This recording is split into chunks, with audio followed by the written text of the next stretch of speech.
पहले तो मैं ये स्पष्ट कर दूं कि ये जो भारत में सनातनी योद्धा, धर्म योद्धा, हिंदुत्व योद्धा बनाने का जो इमीडिएट फार्मूला चल गया है, कोको कोला टाइप का, मैगी टाइप का, मैं इसको पहले बिल्कुल डिमोलिश करता हूं। ठीक, 5 दिन तक मुगलों के खिलाफ कुछ लिखो, छठे दिन सनातन के योद्धा हो जाओ, आपको पता ABCD नहीं। ऐसे छद्म लोगों ने भी धर्म का सत्यानाश कर दिया। खैर, राजेश पंडित जी, आपसे बात शुरू करता हूं। इन्हीं मुंतशिर ने कहा था पहले, जब इसके टीजर पर आपत्ति हुई थी देश में, कि रामायण के मूल कथा से कोई छेड़छाड़ नहीं की गई। ठीक, अब कह रहे हैं रामायण की कथा से इसका कोई लेना देना नहीं, ये तो हम बिल्कुल नई चीज लाए हैं कॉकटेल बना के। एक दूसरी बात मैं नहीं समझ पा रहा कि जो उन्होंने कहा कि 300 किस्म की रामायणें हैं दुनिया में। खैर 300 है नहीं, लेकिन फिर भी उनकी नासमझी को भी मैं स्वीकार कर लूं, फिल्म बनाने वालों को, सिनेमा बनाने वालों को, तो भी मुझे ये बताइए कि वो कह रहे 301वीं हमारी मान लो। ठीक, तो मसला ये कि 300 में से किसी रामायण में ये दिखाया गया कि लक्ष्मण जी को शक्ति लगी तो विभीषण की बीवी बिल्कुल विचित्र और चलचित्र किस्म के कपड़े पहन के आई और उनने बाथटब में लक्ष्मण को लिटाल के उनकी थेरेपी कर दी। ये क्रिएटिविटी के नाम पर भोड़ापन और बेहूदगी क्यों, राजेश पंडित? मैं भाई साहब आपके मंच के माध्यम से, जब टीज़र आया था तब भी मैं डिबेट्स में था, कई जगह आपके मंच पे भी था, आज पुनः ये बता दूं, ये कह दूं कि जब बात आदमी क्रिएटिविटी की करता है तो क्रिएटिविटी का मतलब ये कतई नहीं कि आप किसी की जन भावनाओं से खेलें, पहली बात। दूसरी बात, मनोज मुंतशिर की जाए तो ये आदमी मनोज शुक्ला जो है, ये आदमी तो अपनी जाति धर्म जिसमें पैदा हुआ है, अगर उसको ही नहीं समझ पा रहा है तो मैं, ये आदमी सिर्फ और सिर्फ एक अवसरवादी व्यक्ति है, इससे ज़्यादा कुछ नहीं। और इसके अलावा दूसरी बड़ी चीज़ ये है इस मनोज शुक्ला की कि ये अपनी क्रिएटिविटी बताता है। और अभी मैंने देखा, कल देखा मैंने एक चैनल पे कि इसने कहा कि मैंने ये प्रयोग किया था। क्या सारे प्रयोग सनातन के लिए ही करोगे?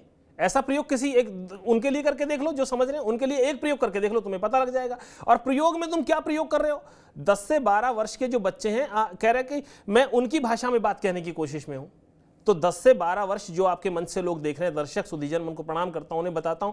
अच्छा, आप में से कोई दर्शक ये सोच के बताए अपने मन में ही कि क्या हम अपने 10 से 12 साल के बच्चों को इस तरह की भाषा घर में सिखाते हैं?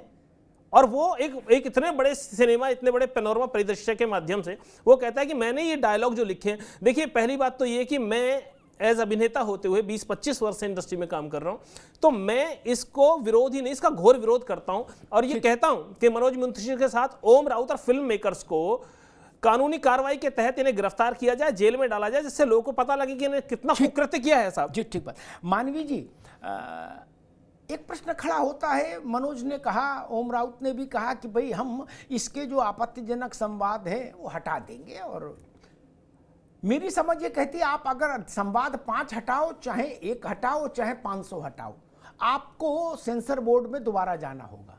क्या ऐसा नहीं कि मन आया काट छाट कर दी, बोले नहीं अब ऐसी फिल्म चला देंगे, ऐसा तो संभव नहीं। सेंसर बोर्ड में जाना होगा, फिर बैक टू स्क्वायर वन, फिर वही पूरी मेथोडोलॉजी अप्लाई करनी होगी। तब तक तो सिनेमा ही भूल जाएंगे लोग। नहीं, ये क्या गोली है, समझ नहीं आई बात।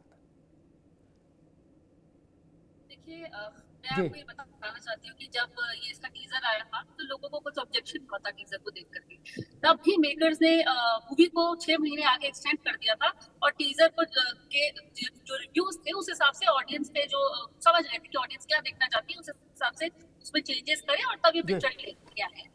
अब जब पिक्चर रिलीज हुई है तो पिक्चर तीसरा दिन कल निकला है, तीसरा दिन, तो 300 से ऊपर 300 की बात है। जब इतना बिजनेस कर चुका है और अभी भी एडवांस बुकिंग हो रही है, लोग देखने जा रहे हैं और पहले शो से ही शो की शुरुआत में ही लोग गाते हैं जय श्री राम के, और शो के ओवर होने के बाद भी लोग जय श्री राम करते हैं, और इन बिटवीन भी लोग जय श्री राम। और मैं खुद पिक्चर देखने गई और मैंने खुद उसे अपनी आंखों से देखा है। जब लोग इतने जय श्री राम बोल रहे हैं, लोगों को इतनी पसंद आ रही है, तो मुझे नहीं समझ में आता कुछ लोगों के पेट में दर्द नहीं, मेरा सवाल आपसे दूसरा था। मैं ये तो इस पर आगे चर्चा, मैंने सिर्फ आपसे अभी इतना पूछा कि फिल्म मनोज के या ओम राउत के कैंची लेके उसका ऑपरेशन कर देने से नहीं छोटी है बड़ी हो जाएगी, ना बदल जाएंगे डायलॉग, आपको सेंसर बोर्ड में दोबारा अप्लाई करना होगा, तब तक ये फिल्म स्टैंड स्टिल रहेगी, होल्ड रहेगी। क्या ऐसा कभी हुआ भारत में? कोई उदाहरण आपको याद है? चलती हुई फिल्म वापस ली गई हो, इस सेंसर बोर्ड में दोबारा गई हो, फिर पास या फेल होके वापस आई हो? बताइए कोई उदाहरण हो तो मानवी। देखिए पहले जी समझ में नहीं आता, सेंसर बोर्ड उस वक्त सो रहा था। एक अगर सीन पे कोई आपत्ति होती है, एक सीन अगर छूट जाता तो समझ में आता कि शायद उन्होंने नजरअंदाज कर दिया, लेकिन 5 डायलॉग और बहुत सारी चीजें जी ठीक है, मानवी आएंगे आपके पास, आएंगे। मेरा प्रश्न ये नहीं था सेंसर बोर्ड सो रहा, उसको आगे की चर्चा में लाऊंगा, सेंसर बोर्ड को भी खड़ी खोटी सुनाऊंगा, लेकिन अगली चर्चा थोड़ा इसके बाद बहस आगे बढ़े। आपसे सिर्फ एक तकनीकी प्रश्न था, ये प्रश्न नहीं लिख के मनोज निर्देशक भेज सकता कि आप सो रहे थे। आप 5 डायलॉग बदलो, मैं फिर दोहरा दूं दर्शकों के लिए, आपके लिए नहीं मानवी, दर्शकों के लिए। 1 डायलॉग बदलो, 5 डायलॉग बदलो, पूरी फिल्म के डायलॉग बदलो, तरीका एक ही है कानून में, सेंसर बोर्ड दोबारा जाना होगा।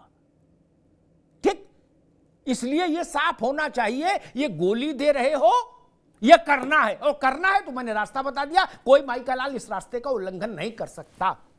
खैर नितिन भाई जी, मैं समझ नहीं पाता कि भाई जैसा नोएडा से भंगेल जाने वाली जो प्राइवेट बस होती है ना, उसमें भी जो भाषा नहीं मिलती हमको सुनने को, क्या जो डंडा पकड़ के लड़के आवाज लगाते भंगेल भंगेल भंगेल, नहीं, वो भी ऐसी भाषा नहीं बोलते, तेरी बुआ का बगीचा, क्या भाषा है? और कौन मूर्ख ये कहने की कोशिश करता है और बेचने की कोशिश करता है कि दादी नानी ऐसे सुनाती, कि भाई मुझे तो याद नहीं कि मेरी दादी या नानी ने सुनाया और रामायण में कि तेरी बुआ का बगीचा, ये तेरी लंका लगा दूं। हमने तो वो दृश्य देखा, ठीक है मानवी ने नहीं देखा होगा, लेकिन हमने देखा, शालिनी ने नहीं देखा होगा कि जब रामायण टीवी पर भी आती थी तो दादी और नानी हाथ पांव धो के बैठती थी आसन बिछा के, हैं, और आरती करती थी टीवी की। ये कौन मूर्ख है जो हमको पूरे देश को मूर्ख बनाने की कोशिश करते हैं, ये बता के कि दादी नानी ऐसे सुनाती तेरी बुआ का बगीचा। नितिन जी, और कहा जा रहा है ये क्रिएटिवनेस है। निश्चित रूप से अमिताभ जी, आज आपने जितनी अच्छी समीक्षा कर दी, इसके बाद मुझे लगता नहीं बोलने के लिए भी कुछ रह जाता है।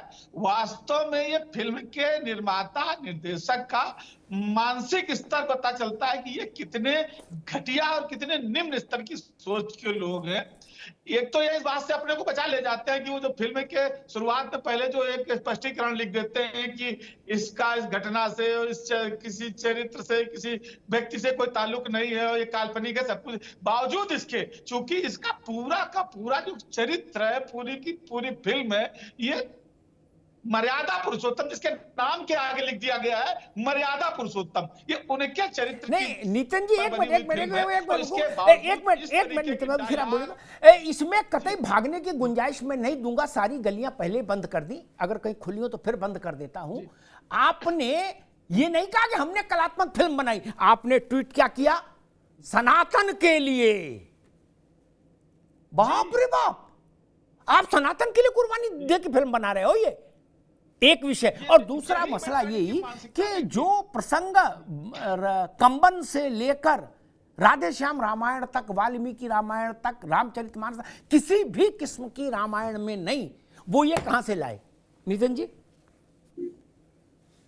बिल्कुल निश्चित रूप से मैं यही कहने जा रहा था कि ये तो पहले फिल्म वाले अपने को इस तरीके से बचा लेते थे, लेकिन आज देखिए कि जिनके नाम के आगे लिख दिया गया मर्यादा पुरुषोत्तम, उनके नाम से सनातन धर्म के लिए आपने फिल्म बनाई और उसमें इतना फुहड़पन, मतलब हम लोग कहें कनपुरिया भाषा में तो साला ये बेगरगंज चमनगंज टपोरी इलाकों में अगर बात की जाए तो वहां टपोरी जैसी भाषा नहीं बोलते हैं कि हमें तेरे को मेरे को इस तरह तेरी दादी तेरी बुआ, इस तरीके की भाषा तो घटिया जो जहाँ मतलब जाहिल लोग जहाँ रहते हो, कम पढ़े लिखे अनाड़ी लोग रहते हो, वो भी इस तरीके की टपोरी वाली भाषा का इस्तेमाल नहीं करते हैं। जिस तरीके की भाषा का इस्तेमाल मर्यादा पुरुषोत्तम राम और उनके भाई और रावण को कोई छोटा मोटा व्यक्तित्व था, दशानन जिसको जो 6 वेद 7 पुराण किसका ज्ञाता, और उसके मुंह से इस तरीके, और सीता मैया का चरित्र आप दिखवा रहे हो, वो नाक पर इस तरीके से किस तरीके कपड़ा ऐसा झूला झूला दोगे।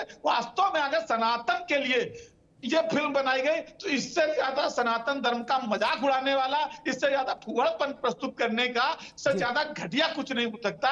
इस पर तत्काल जबरदस्त सरकार को कार्रवाई की जानी चाहिए। और सरकार से मैं ये पूछना चाहता हूँ, जो सेंसर बोर्ड बैठा है इस समय, तो जिनकी सरकार है वो तो सनातन के आदर्श हैं।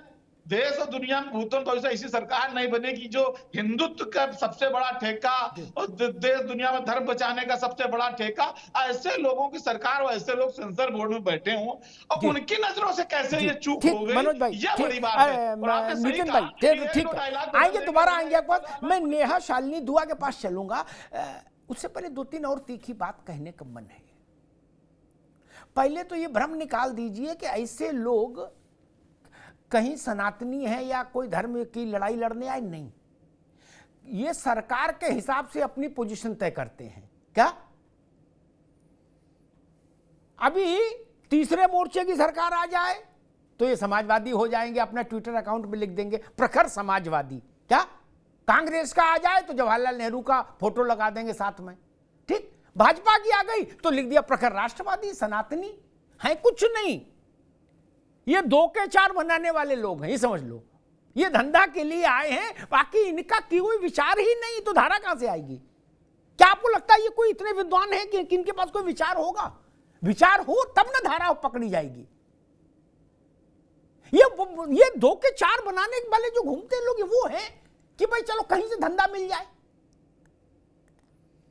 हो आप देखो, हर आदमी नेहा शालिनी दुआ के मैगी टाइप का चलन तो आपकी सरकार के आने के बाद शुरू हो ही गया देश में। जिसे देखो वो लिख रहा है प्रखर राष्ट्रवादी।